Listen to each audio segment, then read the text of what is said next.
O início do tratamento, 1913.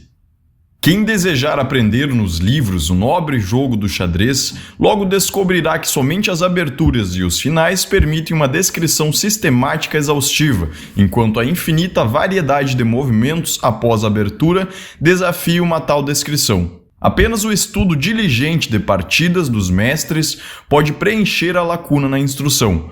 As regras que podemos oferecer para o exercício do tratamento psicanalítico estão sujeitas a limitações parecidas. Nas páginas que seguem, procurarei reunir, para uso do analista praticante, algumas dessas regras acerca do início do tratamento. Entre elas estão determinações que podem parecer triviais e que provavelmente o são. Para sua justificação, vale dizer que são precisamente regras do jogo, que têm de retirar seu significado do contexto maior do jogo. Mas farei bem em designá-las como recomendações e não em reivindicar sua obrigatoriedade. A extraordinária diversidade das constelações psíquicas envolvidas, a plasticidade de todos os processos anímicos e a riqueza de fatores determinantes resistem à mecanização da técnica e permitem que um procedimento em geral correto permaneça eventualmente sem efeito e que um outro, normalmente errado, conduza ao objetivo. Essas circunstâncias não impedem, porém, que se estabeleça uma conduta medianamente adequada para o médico. Dei as indicações mais importantes para a escolha dos doentes em outro lugar, alguns anos atrás, de modo que não as repetirei aqui. Nesse meio tempo, elas tiveram a aprovação de outros psicanalistas. Mas acrescento que desde então me habituei, tratando-se de um doente que conheço pouco, a aceitá-lo de início provisoriamente pelo período de 1 ou 2 semanas. Havendo interrupção nesse período, poupamos ao doente a dolorosa impressão de uma tentativa de cura fracassada. Fez-se apenas uma sondagem para conhecer o caso e decidir se é apropriado para análise. Não dispomos de uma outra espécie de prova além desse ensaio. Conversas e perguntas durante a sessão, mesmo que frequentes e prolongadas, não poderiam substituí-lo. Mas esse ensaio preliminar já é o começo da análise e deve seguir as regras da mesma. Talvez você possa distingui-lo por deixarmos o paciente falar sobre tudo e lhe darmos apenas os esclarecimentos que forem indispensáveis à continuação de sua narrativa. O começo do tratamento, com um período de prova de algumas semanas, tem também uma motivação relacionada ao diagnóstico. Frequentemente, em face de uma neurose com sintomas histéricos ou obsessivos, mas não demasiadamente pronunciados e existindo há não muito tempo, ou seja, precisamente a forma que tenderíamos a ver como propícia para o tratamento, deve-se admitir a dúvida de que o caso talvez corresponda a um estágio preliminar do que se chama esquizofrenia, segundo Bloller, parafrenia, segundo a minha sugestão, e que mais cedo ou mais tarde venha a exibir um quadro acentuado dessa afecção. Eu questiono que seja sempre possível fazer a distinção. Sei que há psiquiatras que hesitam bem menos no diagnóstico diferencial, mas pude me convencer que também erram com a mesma frequência. Ocorre que para o psicanalista o erro é mais funesto que para o assim chamado psiquiatra clínico, pois este não empreende, seja num caso ou no outro, algo de realmente proveitoso. Corre apenas o perigo de um erro teórico e seu diagnóstico tem interesse apenas acadêmico. Já o psicanalista comete, num caso desfavorável, um desacerto prático, torna-se culpado de um gasto inútil e desacredita seu procedimento terapêutico. Ele não pode manter sua promessa de cura caso o paciente sofra, não de histeria ou de neurose obsessiva, mas de parafrenia, então tem motivos particularmente fortes para evitar o erro diagnóstico. No tratamento experimental de algumas semanas, ele, com frequência, perceberá coisas suspeitas que poderão levá-lo a não prosseguir com a tentativa. Infelizmente, não posso afirmar que tal experiência permita, via de regra, uma decisão segura. É apenas mais uma boa precaução. Longas entrevistas antes do início do tratamento, uma terapia preliminar de outra espécie, assim como um conhecimento anterior entre o médico e o futuro analisando, têm nítidas consequências desfavoráveis para as quais se deve estar preparado, pois faz o paciente encarar o médico com atitude transferencial pronta, que o médico tem de primeiro descobrir lentamente, em vez de ter a oportunidade de observar a transferência nascer e crescer. Desse modo, o paciente tem uma dianteira por algum tempo, algo que na terapia só lhe concedemos a contragosto. Deve-se desconfiar de todos os que propõem adiar o começo do tratamento. A experiência mostra que depois do prazo combinado, eles não aparecem, mesmo quando o motivo desse adiamento, isso é, a racionalização do propósito, parece irrepreensível para o não iniciado. Dificuldades especiais ocorrem quando há vínculos sociais ou de amizade entre o médico e o paciente que ingressa na análise, ou entre suas famílias. O psicanalista a quem se pede que receba em tratamento a esposa ou o filho de um amigo pode se preparar para o fato de que o empreendimento, não importando o resultado, vai lhe custar a amizade. E tem que fazer o sacrifício se não arranjar um substituto confiável. Leigos e médicos que ainda confundem de bom grado a psicanálise e um tratamento por sugestão costumam atribuir grande valor à expectativa que o paciente traz para o novo tratamento. Acham com frequência que não se terá muito trabalho com um doente que tem enorme confiança na psicanálise e está plenamente convencido de sua verdade e eficácia.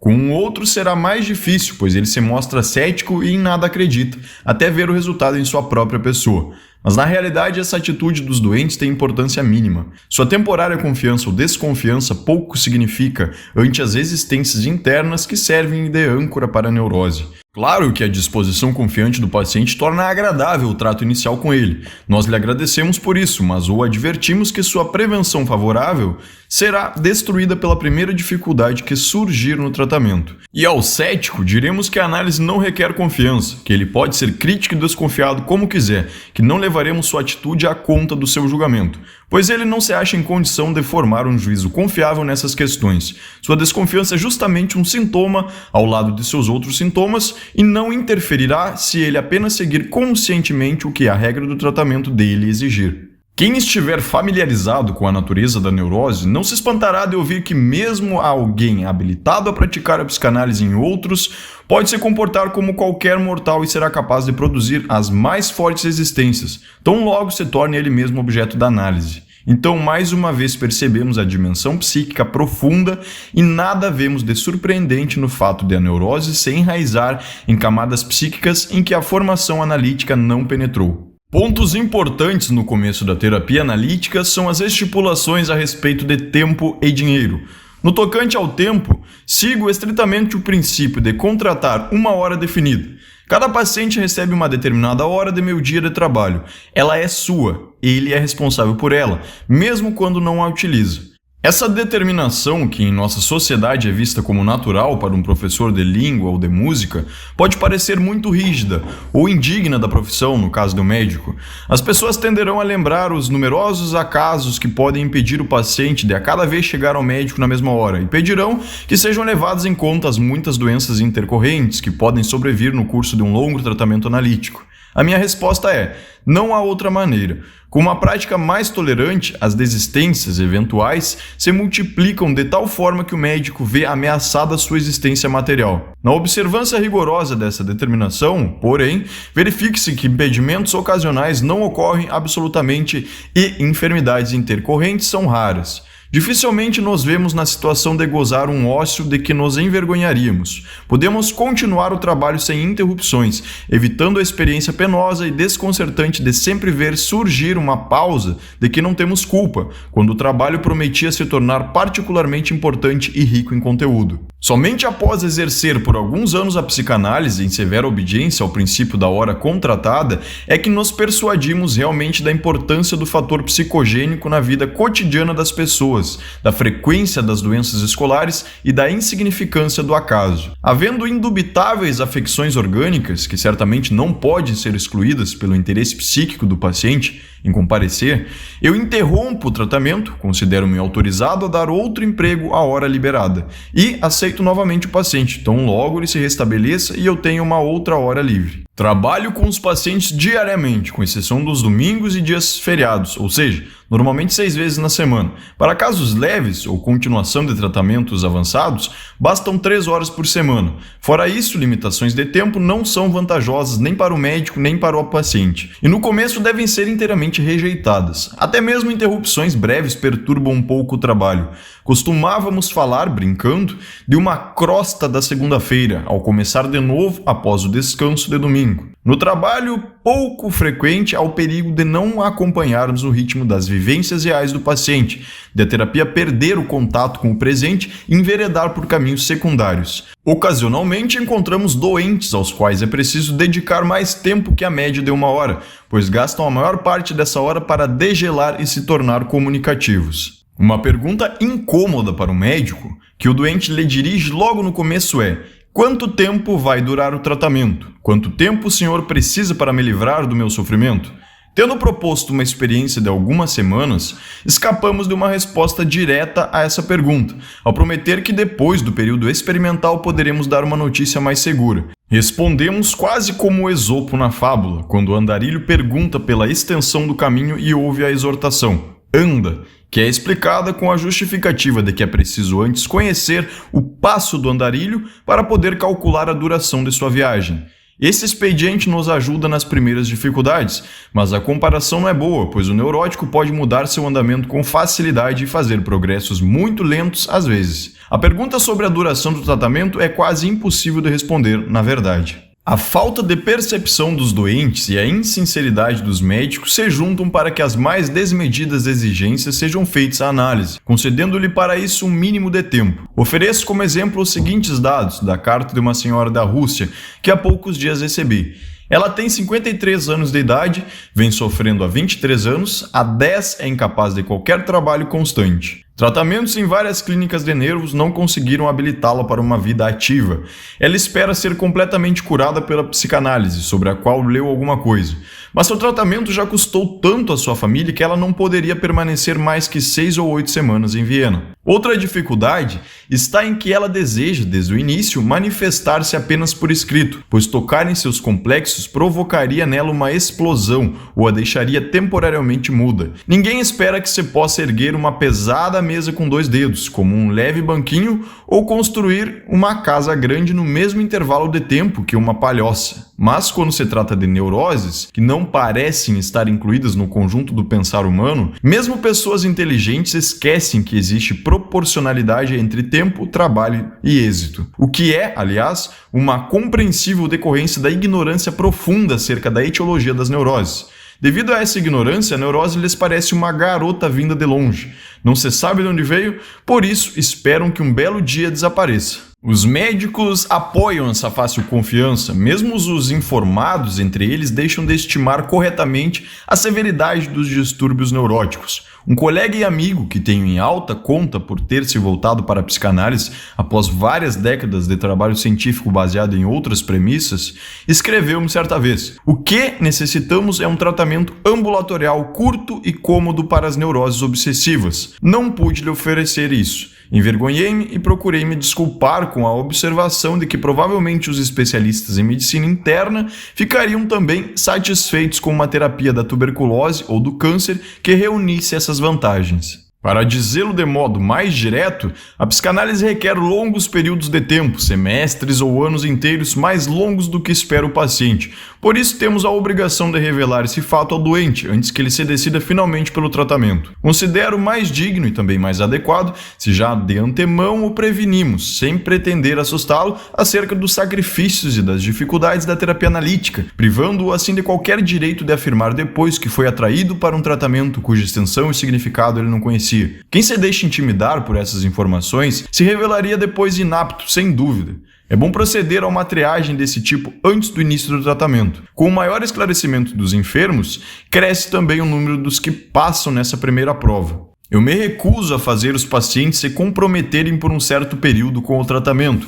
Permito a cada um interromper a terapia quando lhe aprouver, mas não lhe escondo que uma ruptura, depois de um breve trabalho, não trará consigo nenhum êxito e facilmente poderá deixá-lo num estado insatisfatório como uma operação inacabada. Nos primeiros anos de minha atividade psicanalítica, eu tinha enorme dificuldade em fazer os doentes perseverarem. Há tempos essa dificuldade se modificou, agora tenho que me preocupar em induzi-los a parar. O encurtamento da terapia analítica é um desejo legítimo, cuja realização, como veremos, é tentada por diversos caminhos. Infelizmente, um fator importante o contraria: a lentidão com que se efetuam mudanças psíquicas profundas e, em última instância, talvez a atemporalidade dos nossos processos inconscientes. Quando os doentes se veem ante a dificuldade do enorme gasto de tempo na análise, não é raro proporem um expediente para resolvê-lo.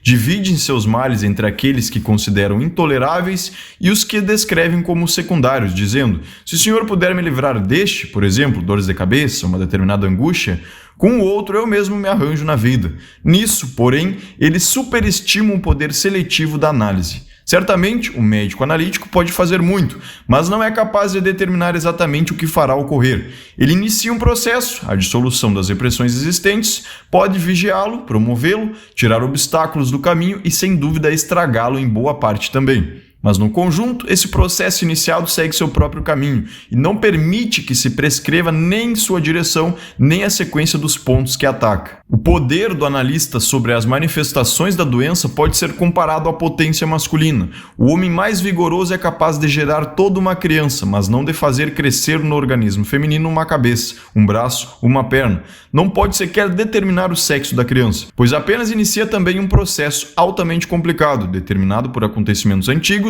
que termina com o filho separando-se da mãe. Também a neurose de uma pessoa tem características de um organismo. Suas manifestações parciais não são independentes uma da outra. Elas se condicionam, costumam apoiar-se mutuamente. Sofre-se apenas de uma neurose, não de várias que casualmente se encontram no indivíduo. O doente ao qual livramos de um sintoma intolerável, conforme seu desejo, bem poderia descobrir que um sintoma que era ligeiro se exacerbou até ficar intolerável. Quem desejar separar o êxito, tanto quanto for possível, de suas condições sugestivas, isto é, transferenciais, fará bem ao renunciar ao quê de influência seletiva sobre o resultado terapêutico, que o médico talvez possua. Os pacientes mais bem-vindos ao psicanalista serão os que lhe pedirem saúde plena, na medida em que puder ser alcançada e puserem à sua disposição todo o tempo que for necessário para o processo de restabelecimento. É claro que somente em alguns casos pode-se esperar condições tão favoráveis. O próximo ponto sobre o qual se deve decidir no começo de um tratamento é o dinheiro, os honorários do médico. O analista não contesta que o dinheiro deve ser visto em primeiro lugar como meio de autopreservação e obtenção de poder, mas afirma que poderosos fatores sexuais estão envolvidos na apreciação do dinheiro. Ele pode lembrar que as questões de dinheiro são tratadas pelos homens civilizados de modo semelhante ao das coisas sexuais, com a mesma duplicidade, falso pudor e hipocrisia. Então, ele já está decidido a não fazer igual, a tratar assuntos de dinheiro diante do paciente com a mesma natural franqueza na qual pretende educá-lo em questões sexuais. Ele demonstra ter se desembaraçado ele mesmo da falsa vergonha ao comunicar espontaneamente quanto estima seu preço. Depois, a prudência humana recomenda que não se deixe acumular grandes somas, solicitando ao pagamento a intervalos curtos e regulares, mensalmente, digamos. Como se sabe, o valor de um tratamento não é aumentado aos olhos do paciente quando se cobra bem pouco por ele. Sabemos que essa não é a prática do médico de nervos e outros especialistas em nossa sociedade europeia, mas o psicanalista pode se pôr no lugar do cirurgião, que é sincero e custoso, porque dispõe de tratamentos que ajudam. Penso que é mais digno e eticamente mais irrepreensível declarar suas reais exigências e necessidades, em vez de, como ainda hoje é costume entre os médicos, fazer papel de filantropo, desinteressado, situação que certamente não lhe cabe, e afligir-se ou invectivar a falta de respeito e o afã de exploração do paciente. Em prol de sua reivindicação de pagamento, o analista alegará também que, embora trabalhe muito, jamais ganhará tanto quanto outros especialistas da medicina. Pelas mesmas razões, ele deve se recusar a tratar alguém sem honorários e não fazer exceção para os colegas ou seus parentes. Essa última exigência parece ir de encontro à camaradagem médica, mas tenha-se em vista que um tratamento gratuito significa bem mais para um psicanalista que para qualquer outro, ou seja, a subtração de parte considerável do tempo de que dispõe para ganhar a vida, 1/8, 1/7 parte talvez, durante muitos meses. Um tratamento gratuito simultâneo lhe roubaria já 1/4 ou 1/3 de sua capacidade de ganho, o que seria equivalente ao efeito de um grave acidente traumático. Pergunta-se, então, se a vantagem para o paciente compensa de algum modo o sacrifício do médico. Creio poder arriscar um juízo a esse respeito, pois durante uns 10 anos dediquei 1 hora por dia, ocasionalmente 2, a tratamentos gratuitos, porque queria trabalhar com a menor resistência possível, a fim de me orientar no estudo da neurose. Mas não encontrei nisso as vantagens que procurava. O tratamento gratuito aumenta bastante algumas existências do neurótico. Nas mulheres jovens, por exemplo, a tentação que está contida na relação de transferência; nos homens jovens, a revolta contra o dever da gratidão, que provém do complexo paterno e se inclui entre os mais sérios obstáculos à ajuda médica. A ausência do efeito regulador proporcionado pelo pagamento ao médico se faz sentir bastante penosamente. Toda a relação se afasta do mundo real, retira-se ao paciente um bom motivo para se empenhar pelo fim do tratamento. Podemos nos situar bem longe da condenação ascética do dinheiro e, no entanto, lamentar que a terapia analítica, por razões externas e internas, seja quase inacessível para os pobres. Quanto a isso, não há muito a fazer. Talvez haja verdade na afirmação frequente de que sucumbe com menor facilidade à neurose aquele a quem as necessidades da vida fazem trabalhar duramente. Indiscutível é, sem dúvida, uma outra experiência, a de que um homem pobre que produziu uma neurose dificilmente se livra dela. São muito bons os serviços que ela lhe presta na luta pela autoafirmação. O ganho secundário trazido pela doença é muito importante para ele. A comiseração que as pessoas recusaram à sua necessidade material, ele agora a reivindica em nome da neurose e pode se liberar da exigência de combater sua pobreza mediante o trabalho. Quem ataca a neurose de um pobre com os meios da psicoterapia, via de regra faz a comprovação de que o caso pede uma terapia prática inteiramente diversa, do tipo que, segundo a nossa tradição local, era utilizado pelo imperador José II. É claro que ocasionalmente encontramos pessoas valiosas que não têm culpa de seu desamparo, nas quais o tratamento gratuito não esbarra nesses obstáculos e obtém resultados felizes. Para a classe média, o gasto de dinheiro exigido na psicanálise é excessivo apenas na aparência, sem considerar que são incomensuráveis, de um lado, saúde e capacidade de realização e, de outro, um moderado dispêndio financeiro, somando os gastos infindáveis com sanatórios e tratamento médico e contrapondo a eles o acréscimo da capacidade de realização e aquisição. Após uma terapia analítica bem-sucedida, pode-se dizer que os doentes fizeram um bom negócio. Não há nada mais caro na vida que a doença, e a estupidez. Antes de encerrar estas observações sobre o início do tratamento analítico, direi algo a respeito de um certo cerimonial de situação em que é conduzida a terapia. Eu mantenho o conselho de fazer o paciente deitar sobre um divã enquanto o analista fica sentado atrás dele, fora de sua vista. Esse arranjo tem um sentido histórico, é vestígio do tratamento hipnótico a partir do qual se desenvolveu a psicanálise, mas ele merece ser mantido por razões diversas. De imediato, por um motivo pessoal, que outros talvez partilhem comigo. Eu não consigo ser olhado por outras pessoas durante 8 horas, ou mais, diariamente. Como eu também me abandono ao curso de meus pensamentos inconscientes,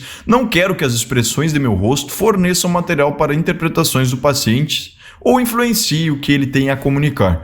O paciente costuma aprender como uma privação a situação que lhe é imposta e se revolta contra ela, em particular se o impulso de olhar, o voyeurismo, tem papel significativo em sua neurose. Mas eu insisto nessa medida, que tem o propósito e o resultado de impedir a inadvertida intromissão da transferência nos pensamentos espontâneos do paciente, de isolar a transferência e fazer que, no devido tempo, ela se destaque nitidamente como resistência. Sei que muitos analistas atuam de outro modo, mas não sei se nesta divergência há sobretudo ânsia de agir de outro modo ou alguma vantagem que encontraram nisso. Uma vez acertadas desse modo as condições da terapia, surge a questão de em que ponto e com que material se deve começar o tratamento. Tudo considerado, é indiferente o assunto com que se inicia o tratamento, seja a história da vida do paciente, a história de sua doença ou as recordações da infância.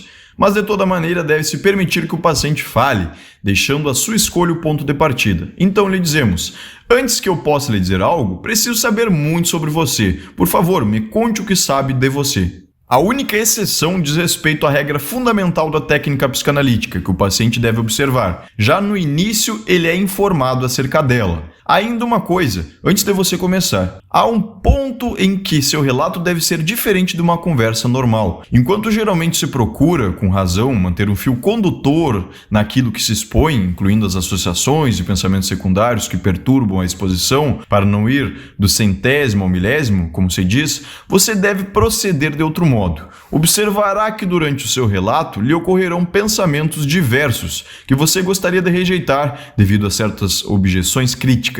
Estar tentado a dizer a si mesmo que isso ou aquilo não vem ao caso, ou é totalmente irrelevante, ou é absurdo, então não é preciso comunicá-lo. Não ceda jamais a essa crítica e comunique-o apesar disso, ou melhor, precisamente por isso, porque você sente uma aversão àquilo. A razão dessa regra, a única que deve seguir, na verdade, você perceberá e compreenderá depois. Portanto, diga tudo o que lhe vier à mente. Comporte-se, por exemplo, como um viajante que está sentado à janela do trem e descreve para o seu vizinho, alojado no interior, como se transforma a vista ante seus olhos. Enfim, não esqueça jamais que você prometeu sinceridade absoluta e nunca passe por cima de algo porque por alguma razão lhe é desagradável comunicá-lo.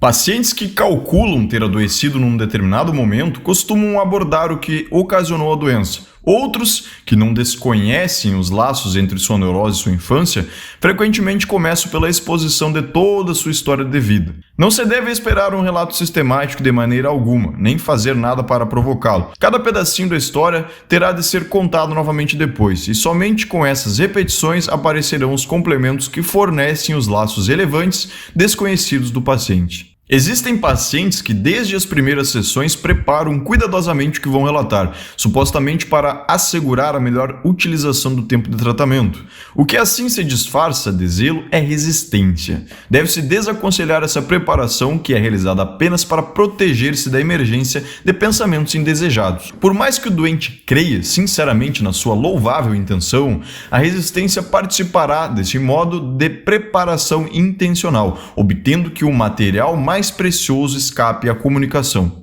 Logo, se perceberá que o paciente inventa outros meios de subtrair ao tratamento o que é exigido. Ele pode, digamos, discutir diariamente a terapia com um amigo íntimo e abrigar nessa conversa todos os pensamentos que lhe viriam na presença do médico. O tratamento possui então um vazamento, por onde escorre justamente o melhor. Será então oportuno recomendar ao paciente que trate sua análise como um assunto dele e de seu médico, e que não informe outras pessoas a respeito dela, por mais próximas ou mais curiosas que sejam. Em estágios posteriores da terapia, normalmente o paciente não fica sujeito a tentações desse tipo. Não me oponho aos pacientes que querem manter seu tratamento em segredo, muitas vezes porque guardaram sua neurose em segredo.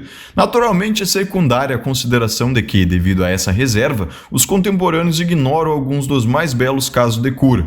Sem dúvida, a decisão de manter sigilo já revela um traço da história secreta do paciente. Quando exortamos os pacientes, no começo do tratamento, a informar o menor número possível de pessoas, em alguma medida os protegemos das muitas influências hostis que tentarão afastá-lo da análise. Tais influências poderão ser nocivas no início do tratamento, mais tarde serão indiferentes, em geral, ou mesmo úteis para trazer à luz as existências que desejam se ocultar. Se durante a análise o paciente necessitar temporariamente de uma outra terapia, clínica ou especializada, é bem mais apropriado recorrer a um colega não psicanalista do que prestar essa outra assistência. Tratamentos combinados para padecimentos neuróticos de forte apoio orgânico são geralmente impraticáveis. Os pacientes retiram seu interesse da análise tão logo lhes é mostrado um outro caminho que leve à cura. O melhor é adiar o tratamento orgânico até a conclusão do psíquico, dando precedência ao primeiro. Ele não teria sucesso na maioria dos casos.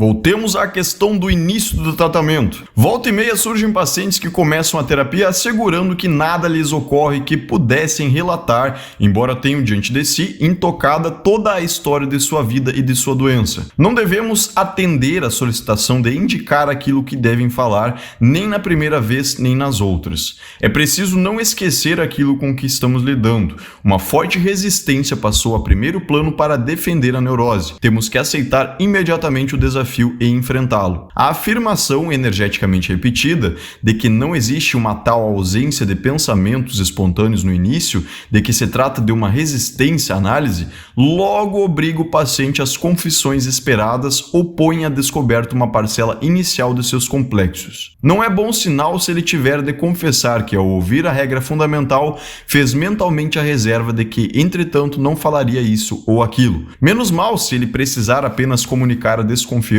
que tem pela análise ou as coisas terríveis que escutou sobre ela. Caso ele questione essas e outras possibilidades semelhantes que lhe forem apresentadas, podemos pressioná-lo a reconhecer que negligenciou determinados pensamentos que o ocupavam. Ele pensou no tratamento em si, mas em nada definido, ou se ocupou da aparência da sala onde se encontra, ou teve de pensar nos objetos do consultório e no fato de estar deitado num divã, e tudo isso ele substitui pela palavra nada. Essas indicações são compreensíveis. Tudo o que se liga à situação presente corresponde a uma transferência para o médico, que resulta adequada para servir de resistência. Então, somos obrigados a começar com o desvelamento dessa transferência. A partir dela, encontramos rapidamente o caminho para penetrar no material patogênico do doente. Mulheres que, pelos acontecimentos de sua vida passada, estão alertas para uma possível agressão sexual, e homens com homossexualidade reprimida bastante forte serão os primeiros a recusar-se aos pensamentos espontâneos no começo da análise. Tal como a primeira resistência,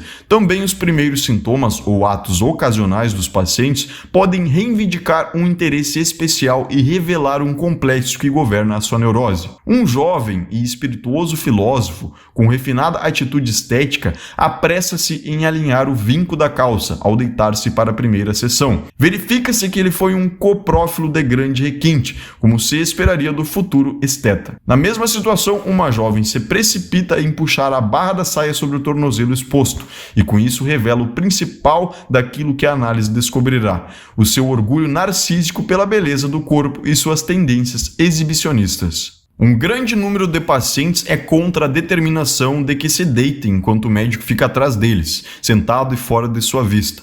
Eles pedem permissão para fazer o tratamento em outra posição, geralmente porque não querem dispensar a visão do médico. Via de regra, isto é recusado, mas não se pode impedi-los de dizer algumas frases antes do começo da sessão ou depois de anunciado seu fim, quando já se levantaram. Assim, eles dividem o tratamento em uma parte oficial, durante a qual geralmente se comportam de maneira inibida, e uma simpática, em que falam de modo realmente livre, comunicando todo tipo de coisas que eles mesmos não incluem no tratamento. O médico não consente essa divisão por muito tempo. Ele atenta para o que é falado antes ou depois da sessão e, ao aproveitá-lo na ocasião seguinte, põe abaixo a parede divisória que o paciente tentou erguer. Ela será novamente construída com o material de uma resistência de transferência. Enquanto as comunicações e os pensamentos espontâneos do paciente ocorrem sem interrupção, não se deverá tocar no tema da transferência. Para cuidar disso, o mais delicado dos procedimentos,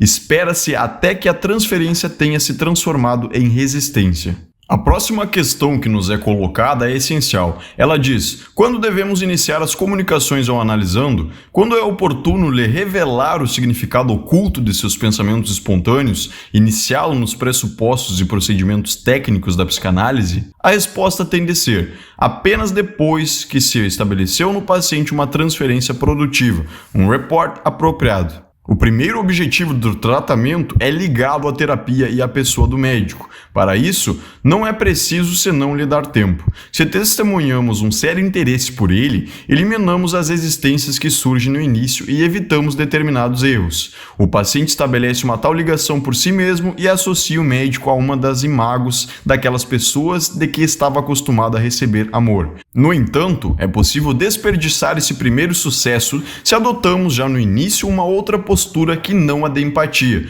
uma atitude moralizadora, por exemplo, ou se nos portamos como representante ou mandatário de uma parte interessada, do outro cônjuge, etc. Essa resposta implica naturalmente a condenação do procedimento segundo o qual comunicamos ao paciente as traduções dos seus sintomas tão logo atinamos com elas, ou que até mesmo vê como um triunfo especial jogar-lhe ao rosto essas soluções na primeira entrevista. Um analista treinado não terá dificuldade em perceber claramente os desejos contidos de um doente já nas suas queixas e no relato da doença. Mas quanta presunção e leviandade é preciso para informar a um estranho que acabamos de conhecer e que ignora todos os pressupostos analíticos que ele se acha unido incestuosamente à sua mãe, que abriga desejos de morte em relação à esposa que supostamente ama, que carrega a intenção de enganar seu chefe e coisas semelhantes. Soube que há psicanalistas que se gabam desses diagnósticos instantâneos e tratamentos expressos, mas quero prevenir a todos contra esses exemplos.